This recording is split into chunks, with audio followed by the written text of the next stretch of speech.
This is a demo of the fastest and easiest way to write a Java desktop application and run it in the browser.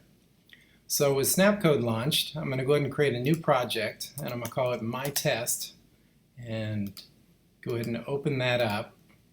And I'm going to configure this to have a dependency on a project called SnapT. And for now I have to close and reopen this to refresh that. So SnapT is an adapter for SnapKit that allows an application to run against a browser and the browser graphics and input environment. And SnapKit is the library of common controls and graphics for writing a powerful desktop application like Snapcode. So I'll go ahead and select the project, and I'm going to add a new Java file.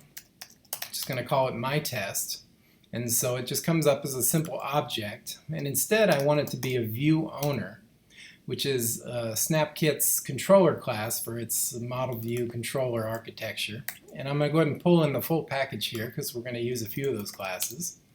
And it has a method that creates the UI, and it's just called create UI. And I'm going to have this just return a little simple button. And then I'm going to create a simple main method. This is very standard.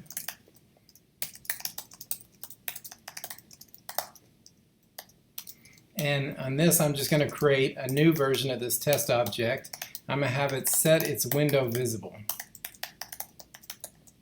So I've written a simple desktop application here, and I'll just go ahead and run it. And this pops up our window, and it's got the button in it, and I can press it. So I'll go ahead and quit this. And so now what I want to do is I want to load up that SnapT adapter. So I'll just go ahead and reference the main class, TV, and I'm going to tell it to set itself. And so this will set the SnapT adapter in here. And so now when I run it, it detects that adapter is present. And instead of just running the desktop app, it runs the TVM compiler, and it generates an index.html in this bin t directory with the classes file, JavaScript file, and it's got our button in it. So just like our desktop app, we've now got a browser app. So, so now I can make this a little more involved. I'll just go ahead and declare a local variable for my button, and I'll create another view called a box, and I'll put the button inside the box, and the box, I want to set its size to 500 by 500, and then I might want to set some drawing attributes. So maybe I'll set the box's fill to let's see, a color.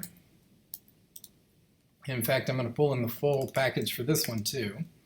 And so for the color, let's see, I might want a light gray, and maybe I want to set the border. And for the border, I'll say create a line border. We'll make this red and 2 pixels wide, and then we'll just return that box. So, so now when we run it, instead of just getting our button, we get the button inside of a box.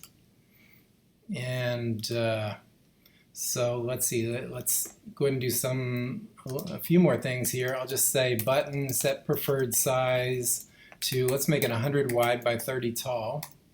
And then I want to have an action performed whenever the button is pressed. So I'll say button add event handler, and this takes an event, and I want it to call a method called doClick with the button, and I want this to happen when the button's action is triggered.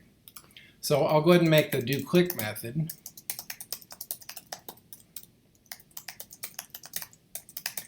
and it takes a button, and I want to put a simple animation on here. So every view in SnapKit has an animator associated with it. So I'm going to get the animator for the button, and I want it at 500 milliseconds out, or half a second out. And I just want to tell it to set the translation to 300 to have it move across the screen. And then I want to get another keyframe at 1 second out, or 1,000 milliseconds, and I'll set the translation back to 0, and then I'll just tell this whole thing to play. So on a click, it just configures this very basic animation here. So I'll go ahead and run it again, and it pops up our browser, and there's our button. And so now when we click it, the button runs off the screen and comes back. So, so from here, we can basically add any control logic or any UI logic. SnapKit is full-featured. It's what we use to build Snapcode and our other program, ReportMill. Last week I showed BusyBox. I'll just drag and drop this source file in here.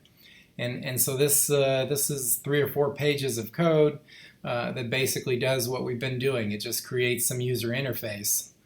So if I double click on this, it'll compile it to JavaScript and pop it up in the browser. And so here's our BusyBox, and it's got buttons, and it's got checkboxes and radio buttons and sliders. I've got these sliders hooked up to do some silly things like updating the text fields. We've got text fields, progress bar that we can set, and spinner and tab view, and there's many more things. This is just kind of a sampling of what's in there. So, so this just shows that there's really no easier way to go from Java desktop code to the browser than SnapKit.